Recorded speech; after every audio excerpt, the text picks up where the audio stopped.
Hello, everyone. Welcome back to another episode of Comic Book Corner. This time I'm joined by the amazing Julz. Hello, everybody. Hi, I'm Julz Chan from Julz Chan's Comic Corner. You see there? It's different. It's not Comic Book Corner. It's Julz Chan's Comic Corner. Right, I'm not. Right, my people will call your people. We're gonna have this meaningless fight 40 years from now. You know that, right?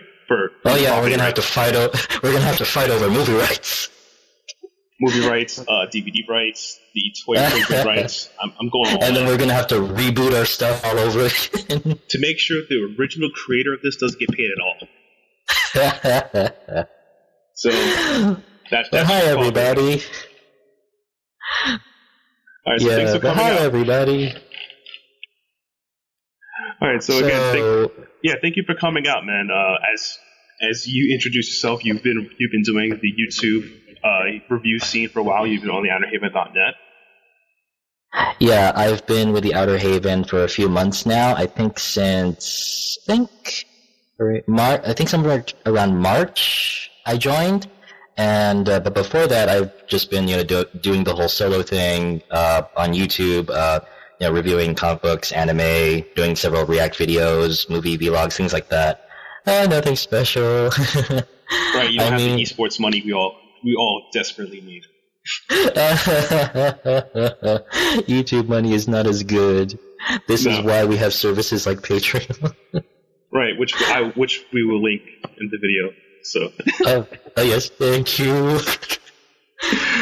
But so this month is different. Last month I had Ben Khan, and he and I gave some ideas of books we recommend.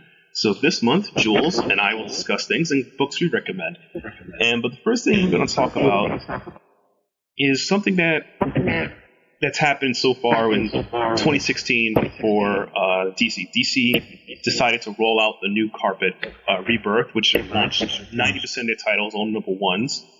And it's been doing pretty successful. As of July 2016, they beat Marvel by 5% in sales. So Rebirth is doing good. I actually do like the Rebirth titles. Publishing twice a month, you can see a couple of problems. Very common problems is that a lot of the stories don't feel like they're complete in each issue. Some of them are like cut in half. Some of the art is clearly rushed. There's a lot of splash pages or very bland backgrounds, but for the most part, there's still a lot of effort put into them. It's just this weird twice a month publishing thing is hurting it more than helping it. Yeah, the thing is that they introduce it at a lower price point, and it's twice a month, and I feel like it's kind of, you're almost paying equally the same amount as a single issue, kind of. Maybe even more. Pretty much. But my take on it is that not to bash on DC anything. I feel like this twice a month thing, double schedule, should have been done to the newer books, so they can give them brands. Like, all jokes aside, not a lot of people know who Deathstroke is. Deathstroke doesn't really sell. Mm-mm. So if you want people to know Deathstroke more, that should be twice a month. If you want people to know the Blue Beetle, who's back, by the way, shout outs to Ted and Jamie, made it back. It's great. The number one came out. If you want them more, that should be twice a month. You really shouldn't make the flagship books like Batman, Detective Comics, and arguably Action Comics, and Wonder Woman twice a month. That's not good. People know who they are. And I'm very sure people will be patient enough in order to get the next issue unless Brian Hitch is on it, because he still hasn't finished his original Justice League. But no, I think this time they gave him Tony Daniel. It's him and Tony Daniel, so it'll be on time. Mm-hmm. So, but in all honesty, I can only imagine a whole bunch of creators over at DC are just crying themselves to sleep at night. Oh, why do we have to keep doing this twice a month? The deadlines are horrible. Exactly. Even on the art end, you pointed out in Action Comics review, it was 963. I think right now it's 962. 962. Right now. So it was the 962. Yeah, because it's hard because they went back to the original numbering. Thanks, DC. You pointed out the over-expressive large panels, the unnecessary. Why is this here? They have to make the deadlines. It even happens in other books like Titans, even even during the first issue of Superman, there were a lot of 2-page spreads, like splash pages. Okay, why do I have to see John's full expression here? This is just him giving a thumbs up to his dad, and it takes up the full page. What? Because you have to see the son acknowledging his father. This isn't like other series where the son hates his dad and that lasts 20, 30 years, you know? But this is basically the whole one small panel overextended into one giant page. Right, so and he's not saying anything. Yeah, but you can see that the son loves him because, like I said, if this was a different type of series, that panel would have been once and then never seen again. It's not like throughout the entire comic he's just been praising his dad all this time. I think I think that as much as I love Tomasi and Gleason, if the deadlines were that bad, that would have been the entire comic. Pretty much. But the series is good, despite the whole... I think it's one of the books that are still strong, despite the 2-month publishing thing. Yeah. Superman has done pretty well. Like I said, Gleason and Tomasi, Peter Tomasi and Patrick, that was a great move because they were, people don't remember previously, they were on the Batman and Robin, and they were on they were on Robin instead of Batman. But here they're working with another father-son pairing, which I think is a good call since they did so well with Batman and Damian. This feels very... I think they're bringing that over. They know that it's Superman, not Batman. Yeah, and it's much more better dynamic. I mean, you don't have to waste time to make us like Damian. I mean, it's not that okay, let's get it out of the way. I don't hate Damian, I just hate the fact that how much spotlight do I have to know about you? I get it, your mom's an assassin, your granddad's a psychopath, and Batman's your dad. I don't need to hear this every 3 hours. I just flat out do not like Damian at all. It's just... I understand that you are an assassin. I understand that he's an assassin, raised child, he's a super genius, and he's got all this baggage, but oh dang, you annoying the hell out of me. I know that maybe is pretty much the purpose of your character. That doesn't mean I like you. But he has a hoodie. All. The hoodie makes him cool. You gotta let that go. I would sooner take a sniper rifle to Damian. I don't care if Batman's gonna chase me for the rest of my life.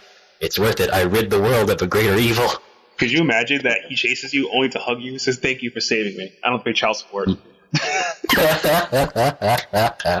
That would be wonderful. But I know for a fact I'm never going to sleep a wink again. It'd be worth it. I got rid of this stain on the world. Yeah. But also, that's kind of our take on the DC Rebirth. It's we'll have to wait to see what happens. They had a good month in July. Let's see what happens in August, September, October. Let's see where does the story go, because it seems like the deck has been rolled back. Everything old is new, everything new is old. Let's see what they can go with this. One of the major beefs I have is that the Bat family, particularly Dick Grayson, Nightwing, and Red Hood, are essentially kind of the same story arcs. They are infiltrating an evil organization to stop them because Batman told them to. And the thing pretty much. And the thing is that Nightwing already did that in Grayson with the same writers. So I feel like, why are you telling me the same story twice? And for Red Hood, and you got Red Hood 3 times. And I think it's cool. I like the art, I like the way it's done, but I feel like I thought the idea of Rebirth was to be a new story. Was something new. Yeah, exactly. Something new. And while Superman is doing something fantastically new, and Action Comics is doing something new, and Batman is doing something new, these two characters are kind of not. That's the part that's like. But like I said, let's give it let's give it 3-4 months to see where it really goes. I'm still waiting on for DC Universe Rebirth issue 2. Remember, we got an issue 1, and I thought that was gonna be the event. Oh, no, I believe it was just a one shot. Really? Because I thought that was going to lead into some big story, who was the one who rewrote the DC universe, and everybody's speculating that it's Mr. Manhattan. I would have loved to see that. I think the real answer was it was Toyman. Oh, That is the excuse I'm I guess going with. I'm just. I'm also hearing like, oh, in Titans, it's Abracadabra who did it. Okay. It could be Well, we're worse. just gonna have to. They could find the real person's Kite Man.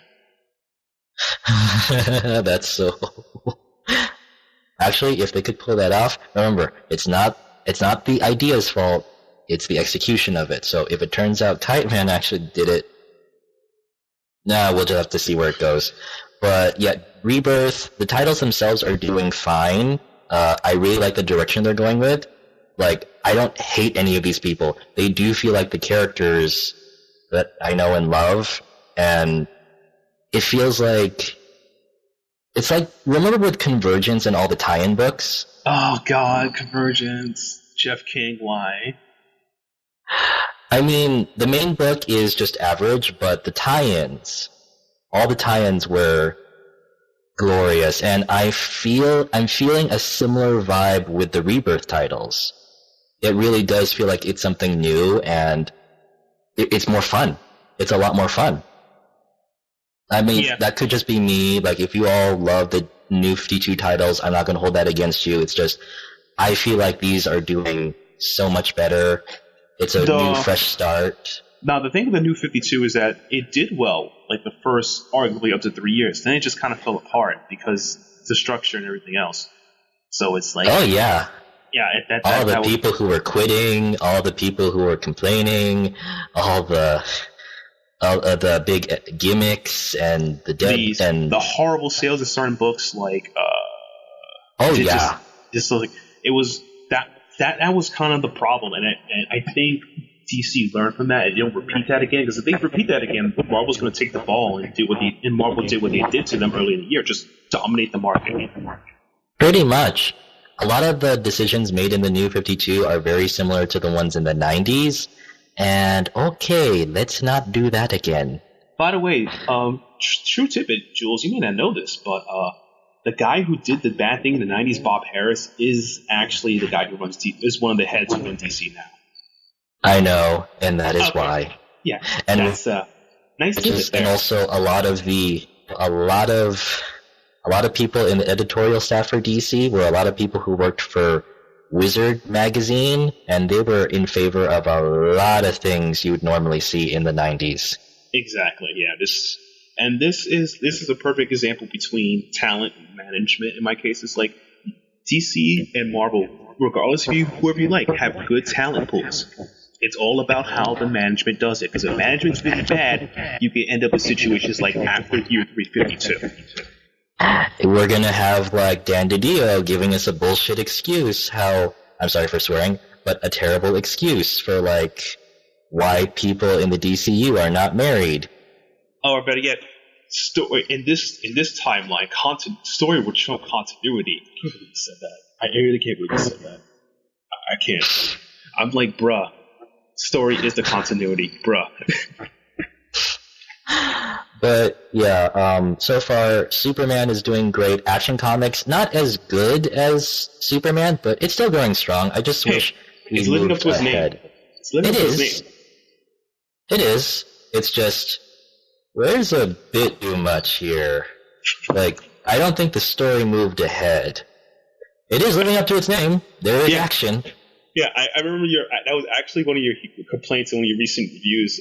Not complaints, one of your concerns in the recent reviews. Is there's maybe too much action? I'm like, I'm going to slow down a bit.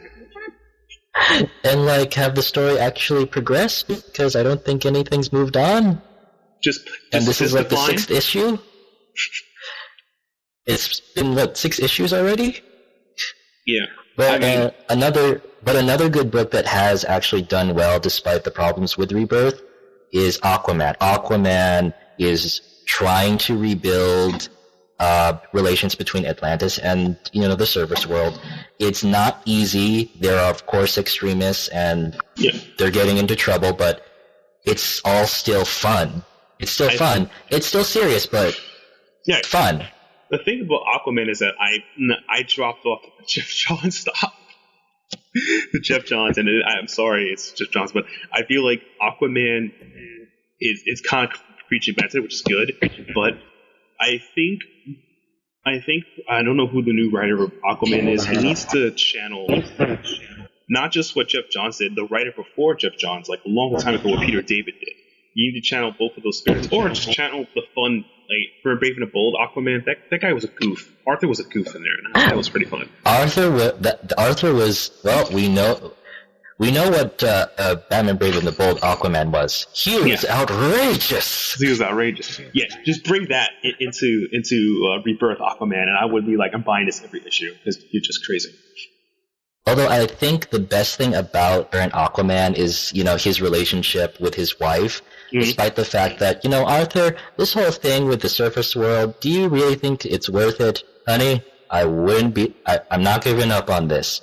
Oh, that's why I love you. You never give up. Yeah. Their little back and forth is so cute, and I want them to get married. Yeah, but I'm waiting for that one scene. That's why I love you, honey. And she's just like packing her bags. Like, I'm just going. He's like, where are you moving? I'm moving to the Justice League Tower. It's in space. It's safer there. You know how it is. I love safe things.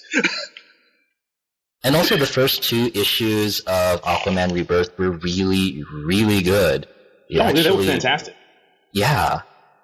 I mean, sure, the U.S. is not trusting Atlantis at the moment, but,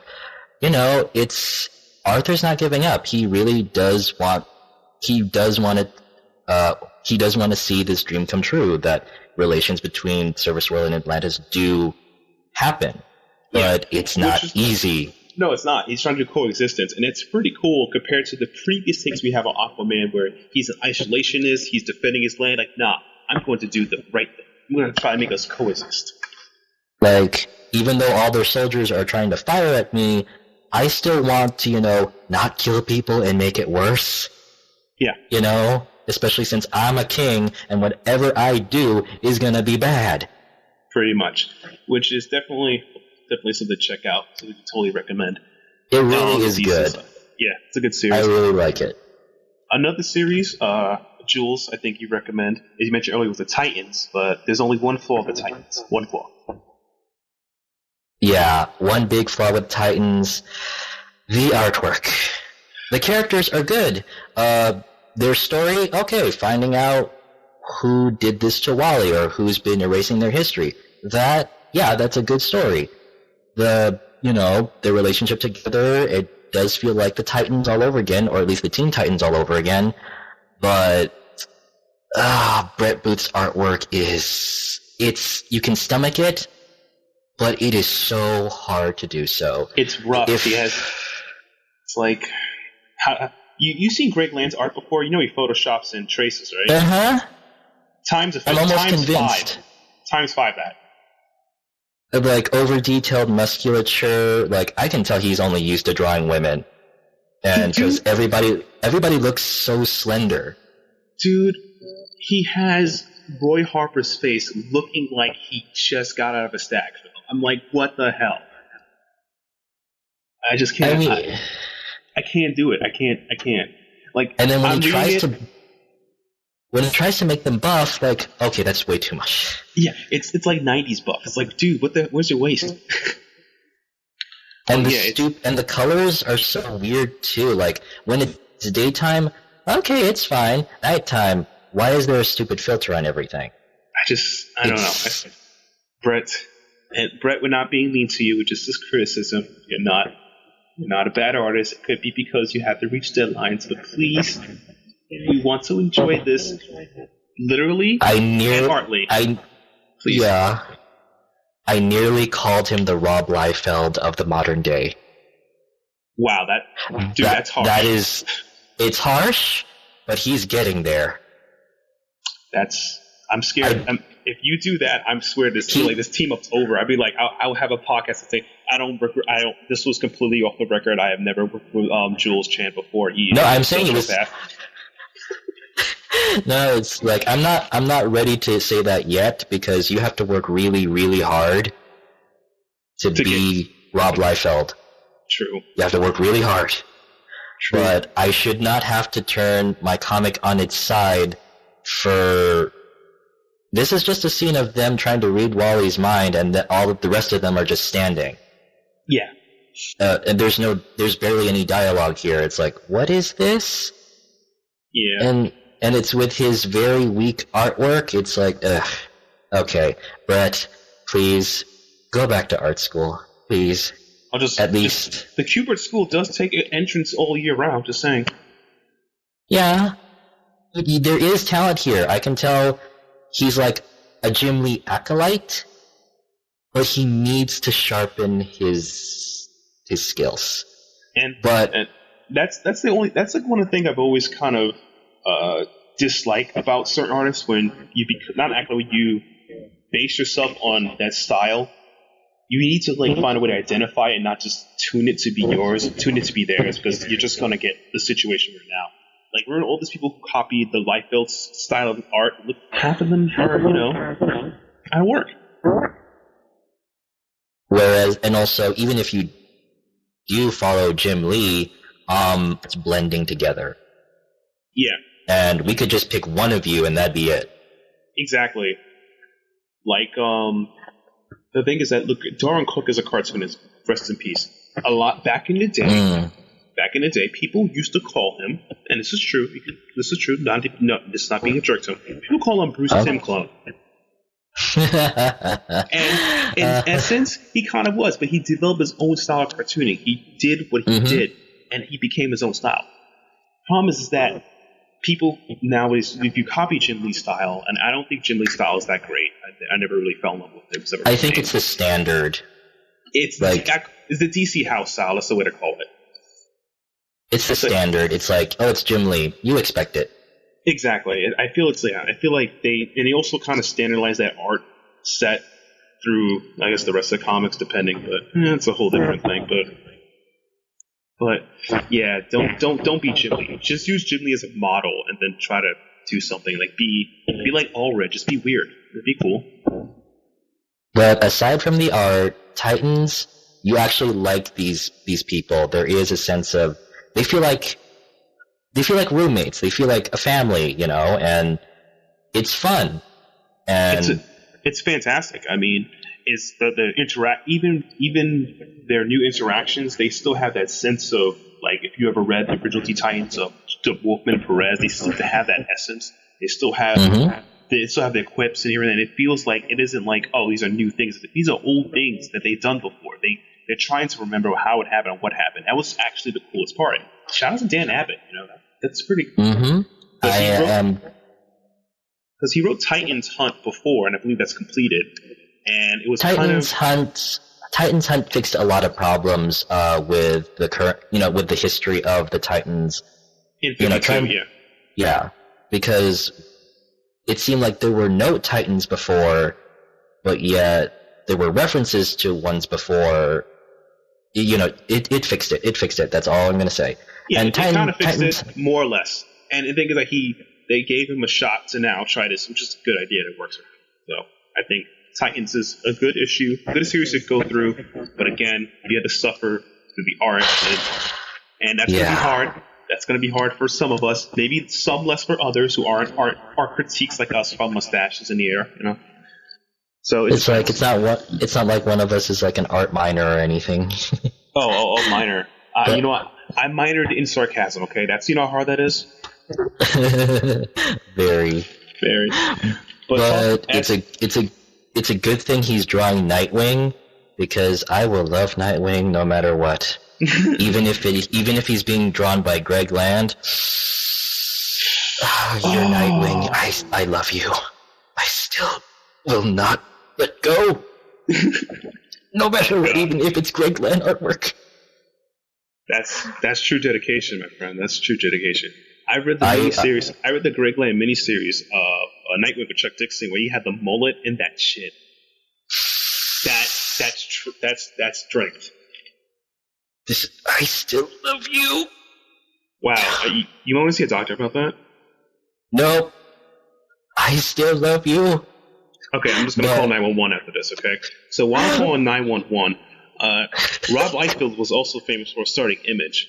And in the segue to Image, my book I recommend this month is Deadly Class Volume 4 by Rick Remender and Wes Craig. Fantastic series. It is essentially the end of I would say, the first major arc die for me. And a lot of characters may or may not be around, but it's amazing. The art, just check it out. Check it out. It would totally, if you did not read any Deadly Class, you read that one trade, they read the first 3 trades, if you do it, and then you'll totally be ready for the next series, the next arc. Fantastic. Well done. Art-wise, it's very kinetic. Wes Craig he has a heavy ink style, but it's kinetic. It's just like everything leads up to this, and it's like awesome. You're like, damn it, where can we go now? We don't know. I've always had a problem with like inkers, like unless it's something like, let's say, like Deadly Class, or let's say something like The Killing Joke, where inking is fine if it sets the mood. But if I can't see their face, I'm going to have a problem. But well, it depends. I mean, a lot of great famous heavy inkers like Klaus Jensen did a fantastic job in the late 80s and I guess 70s with his inks. It really depends. Like Al Milgrom is a better inker than he is an artist. So it depends. It really depends. Oh yeah. I can believe that. I'm a pro inker guy. I think inkers are needed in the industry to add that nice finish. Good inkers are needed. It's almost a dying art because, digital technology. Oh, yeah. So, next on the recommendation list? Yep, and that will be you because I just did mine. Oh, right. That's right. Wow, I already mentioned like Superman, Aquaman, Action Comics, Titans. Oh, there is something non-DC related that, I still need to get back on, but I still think is a really good series to get on. Totally Awesome Hulk. I know that there are a lot of people who are very hesitant about Amadeus Cho as the Hulk, and also, yes, the cover is very goofy. I don't think you would ever see the Hulk with that kind of hairstyle. Yeah. But it's actually pretty good. Amadeus he's a super genius. I mean, but he's still a teenager, but one that has a good head on his shoulders. It's not so much him trying to be like Bruce Banner. It's more like, what is being the Hulk mean to him?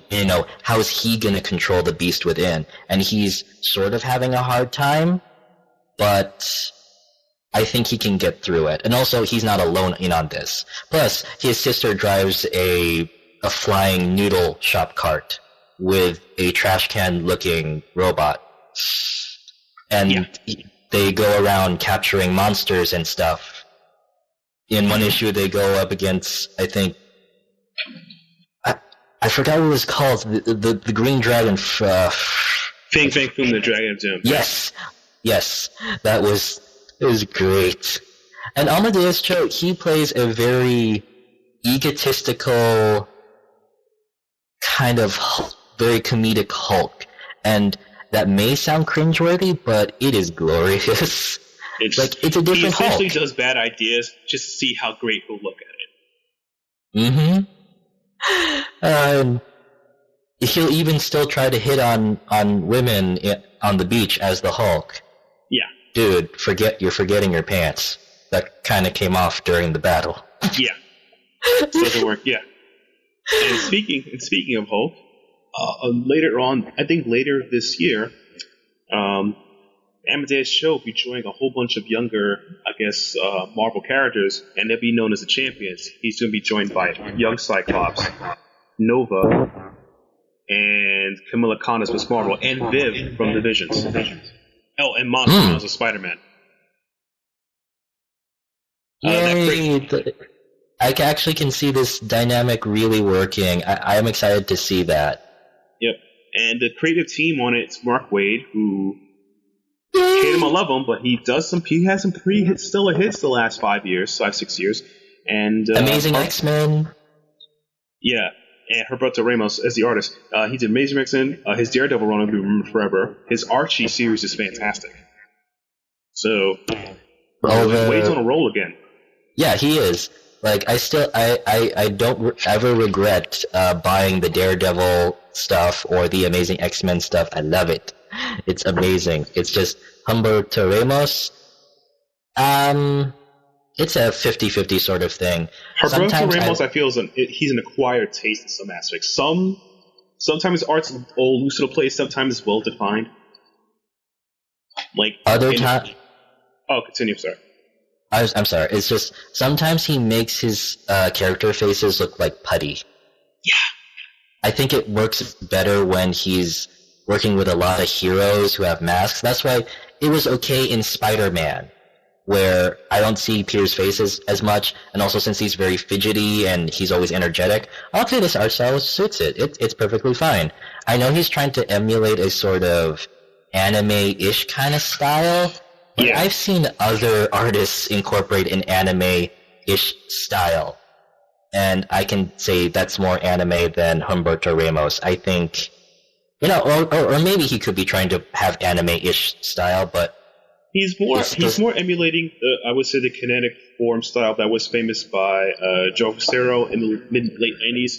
Like he came towards the end of 90s artists where it wasn't about huge muscles while being slick. So, which is a breath of fresh air considering. Exactly. So, in Humberto Ramos' art style, I think one of his better works I remember is him doing the current one with Jeff Lemire, Extraordinary X-Men. That looks pretty good. Mm-hmm. Yeah, Extraordinary X-Men, that was fine. I didn't really have that much of a problem. I guess it didn't involve as much detail. I was like, because there's like 20 different X-Men on like each panel. Yeah. Right on Amazing X-Men, I think it was just like at best no more than 6. Yeah, exactly. So with multiple characters, he'd probably do a good job. I'm excited for it either way, just based on the writing things. And also with the team up with the new champions, I like this team up. I want to see more Kamala. I want to see more of her. Khan, they put her on all the different Avengers, and it's kind of not working. Yeah, she's having her. That didn't work out. Yeah, she's having a beef with the Avengers. They tried putting her in the human universe, but it's like she doesn't really interact with the other humans as they thought they would. So she's kind of in between of I'm awesome enough to be on a team, but I'm not awesome enough to be included with a bunch of other people. I need to be with my own eclectic team of superheroes. Yes, robot teenager, a douchebag space cop. Let's see, a Spider-Man who just can't catch a break. An Asian Hulk, and young Cyclops who everyone apparently hates. Like, it's not my fault older he was a douchebag. Well, he's not wrong. Yeah. Actually, is this the one from the new X-Men? Yeah, all new X-Men, yeah, that's Cyclops, yeah. Ah, okay. Wow, I didn't think that they were still around. Then again, I need to read more Marvel. Yeah, well, I'm surprised if all new Wolverine, if Laura's around, I'm pretty sure the rest of them are. Because she's in the all new X-Men team, yeah. Okay. And I'm not going to question how the heck are they still here and yet nothing. And because the whole debate thing with the new X-Men, that they exist here at the same time. Like, are they from another universe or are they from the past? And I don't even know. I mean, they even collided with the Ultimate Universe. I don't know. My personal blame is that this was written by Bendis, and nothing against Bendis. This was the Dark Times, because he wrote that whole X-Men run, and Jesus Louise, it was just he wrote that all new X-Men and Uncanny X-Men, and it was just both of them were hard swallows.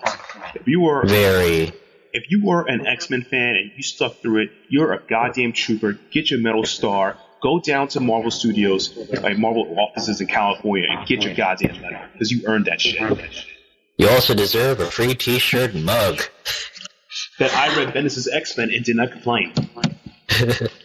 But But yeah, I'm also looking. I think I'll check out the new Champions because I want to see more Kamala Khan. And speaking of Kamala Khan, she's going to be on TV soon. Yay! Yep. On that Avengers Assemble cartoon. Yeah. Yeah, Hey, not the best thing. Everyone gets their first steps, man. First steps. Oh well. Just make her the adorable nerd experience being superhero for the first time, you know, and also make sure she mentions her fan fictions. All the fan fictions. No. Yeah, I love it when she mentions her fan fictions to people. And people don't know what I love how no one else kind of know what they're talking about. And then it's like the reader, oh, these aren't those fan fiction guys. These aren't those. And she even explains it to the people that she ships. It's so bad. Oh my gosh, you're Wolverine. My fanfiction of you and Storm actually got #1 most read on fanfiction something. And it's like, they're like, what? She even explains to Spider-Man how she ships him, and got her name. I keep forgetting the cat's name. Black Cat? Yeah, Black Cat. How do I forget that? But, yeah, have her mention it. Like, all of her fandom-ish kind of splurges were... It's great. I guess that's the same reason why I like Wiccan and Hulkling, because they're superheroes, but they're also dorks, and we never forget it. Kamala is still a dork who likes ponies, who just has these weird pop culture references. Yeah. But at least it's not annoying. Yeah. And speaking of out-of-worldly dorks, another book I recommend, which is probably the last book we recommend here on Comic Book Corner, is going to be Silver Surfer Volume 4 by Dan Slott and Allred. These guys actually won an Eisner for this series. It's fantastic. And this... Oh, wow. Yeah. For best continuing series, I believe. Yeah. I was actually trying to get into it. It's just that, well, I guess even though I shouldn't, don't judge a book by its cover, it's just the art almost seemed odd, and also I see... That's 100% Allred. That's the thing. Have you seen Allred? He did Mad Men, he did Fantastic Four, he did FF. That's Allred 100%. Oh yeah, FF was great. It's just what I read from the first few issues of Silver Surfer. I don't know. Maybe I need to read more, but I didn't know it was doing that well. Maybe I should get back to it. Yeah. Like it's been there in my local comic book store or my local bookstore, and like, should I get it? Look, just catch up on 3 trades. You'll be fine. The 4 trades out. Go pick it up. Trust me, it's August 2016. You'll have the 4 trades. You'll be good. Okay. And I guess how I put this is that this trade, even if you didn't read the first trades, it'll be fine because this takes place after Secret Wars. So cool. So either or, you can pick for 3rd trade, you pick up 1 through 4. You'll be fine. Secret Wars, or as I like to call it, repetitive naming of popular titles because of, I don't know, popular movie or whatever coming up. Hey. This was Jonathan Hickman's last book at Marvel. It was his last book. They gave him everything he wanted. He got 9 issues. He wrote whatever story he wanted. Totally killed it. Oh yeah, it was still good. It was still good. I mean, it's better to actually execute a plan wonderfully than, at least I can say that it was one of the more better Marvel events. Because Marvel events, for me, it's like, eh. No, I feel the same. I mean, I agree. And the thing is that a lot of, like, before Secret Wars, the last good Marvel event that I could truly think of was Civil War 1 with Mark Miller. I hated the ending of that, but it was okay. Fear itself I don't like Civil War on a number of reasons. Hey. Sorry. I'm Civil sorry. War was awesome. You know why? Because Cap got shot in the head. Someone killed America. Finally. And it wasn't a terrorist. It was a reaction. I really don't like Civil War for a number of reasons, and I don't think we'll have enough time to discuss how come, because a lot of it is very political stuff and very preachy, and Look, yeah, I understand. I understand. You don't like Civil War because it was too hard for you to see Spider-Man get betrayed by Iron Man for the 50th time. Oh no, it wasn't really that. Actually, the only Spider-Man related thing that I really did not like that came out of Civil War was, of course, One More Day. Yeah.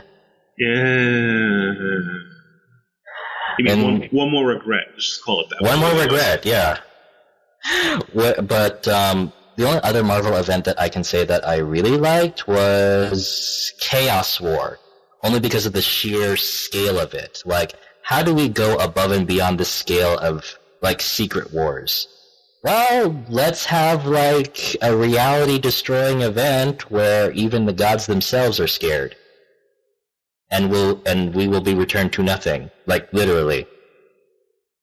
And also Hercules growing giant size and then taking on a giant black monster. Yeah. Speaking of Hercules, Secret Wars is still good. Yeah. Secret Wars, yeah.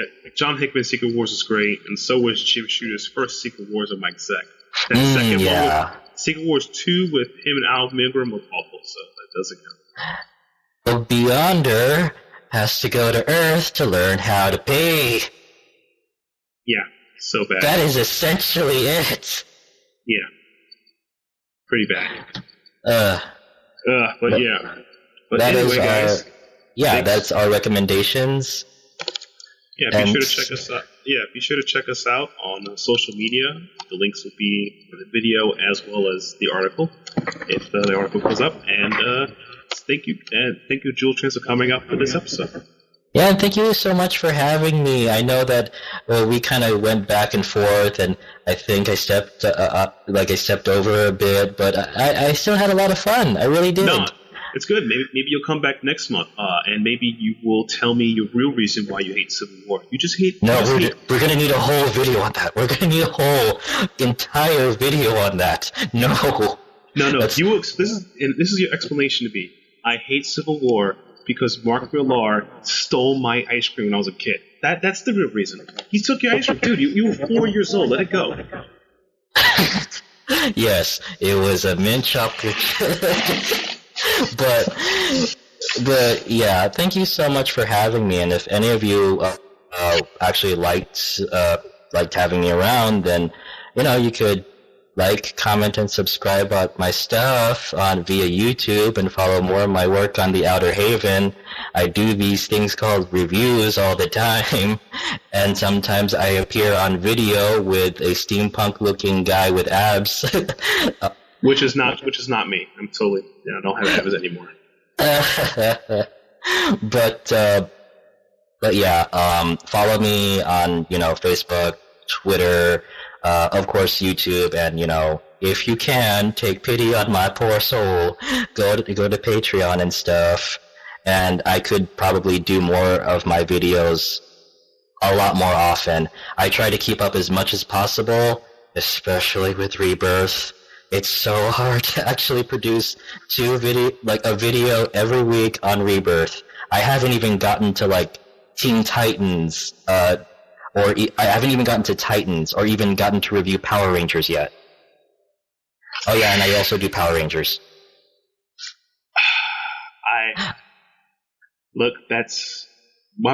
You know what? Next time, I'll talk about that. Laters. We'll talk about it next time. I know, I keep going on. That's what I do. Laters. Laters, guys. Bye.